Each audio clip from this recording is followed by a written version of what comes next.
Hello दोस्तों, कैसे हैं आप सभी को सावन की ढेरों शुभकामनाएं। और देखिए, जैसा कि आप सभी जानते हैं कि हमारा सावन का महीना शुरू हो चुका है। और सावन के महीने में हरे रंग की साड़ियाँ, हरे रंग की चूड़ियाँ, ठीक है। देखिए, जो सुहागिन महिलाई है, अगर सावन के महीने में कहा जाता है 16 श्रृंगार किया जाता है।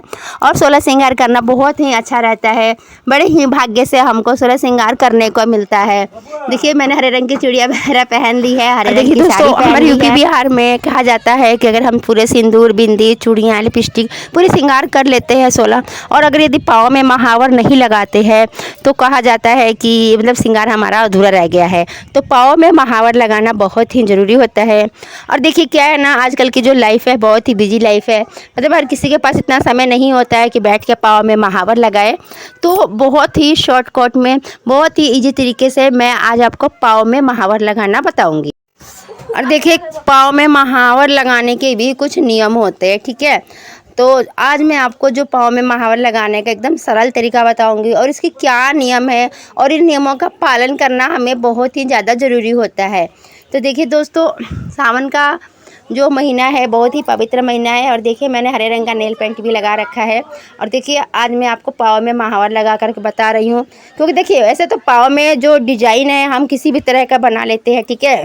महावर लगाते समय डिजाइन हम बना लेते हैं, लेकिन जिसके पास समय नहीं है, वो इतना टाइम नहीं देना और देखिए, सबसे पहले आपको क्या करना है, देखिए आलता ले लेना है। और ये जो हम सिंदूर लगाते हैं, लिक्विड वाला सिंदूर होता है। तो जो सिंदूर हमारा जब ख़त्म हो जाता है, मतलब कि लिक्विड वाला, ये लिपस्टिक जो आती है ना लिक्विड वाली, तो ये वही ब्रश है। और उसी ब्रश को देखिए इस तरह से कटोरी में हम आलता निकाल लेंगे। और ये जो आती है ना लिपस्टिक लगाने वाली, इसी ब्रश की सहायता से हम पाँव में महावर लगाएंगे। देखिए, इस तरह से बहुत ही ईजी तरीके से, बहुत ही सरल और जल्दी से लग जाता है, ठीक है। और देखिए, जब भी हम पाँव में महावर लगाते हैं ना, सबसे पहले पूरब या पश्चिम दिशा की तरफ मुख करके बैठना चाहिए, ठीक है। और दूसरी बात क्या है कि देखिए, जब आप पाँव में महावर लगाते हो तो ऐसा है ना, किसी ने आवाज़ दे दी एकदम से, तो आप अधूरा महावर लगा करके मत उठिएगा, ठीक है। कहने का मतलब ये है कि जब भी आप पाँव में महावर लगाए तो मतलब कि दोनों पैरों में महावर लगाने के बाद ही उठे, ठीक है। ऐसा होता है ना कई बार कि किसी ने हमें आवाज़ दे दिया तो हम झट से उठ करके चले जाते हैं, तो ऐसा नहीं करना चाहिए, इसको शुभ नहीं माना जाता है, ठीक है।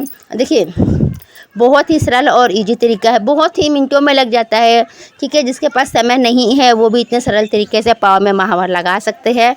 देखिए कितना इजी है, झटपट लग गया है ना। तो आप जब 16 श्रृंगार कीजिएगा सावन के महीने में, तो पाँव में महावर ज़रूर लगाइएगा, ओके। और दोस्तों देखिए, सबसे महत्वपूर्ण बात क्या है ना, कि जब हम पाँव में महावर लगा लेते हैं, पूरा महावर हो जाता है, तो जो भी हमसे बड़े हैं ना, तो अगर हमसे बड़े हैं तो सबसे पहले उनके पैरों में महावर लगाना चाहिए, अगर वो लगाते हैं तो। और नहीं लगाते तो कोई बात नहीं, हम अपने पैर में महावर लगाएंगे और आलता लगाएंगे। और आलता लगाने के बाद में जो भी हमारे बड़े हैं, हम उनका पैर छुएंगे, आशीर्वाद लेंगे अपने से बड़ों का, ठीक है। जैसे हमारी बड़ी जेठानी हो गई, सास हो गई, जो भी हमसे बड़े हैं मतलब, तो हम उनका पैर छुएंगे, ठीक है।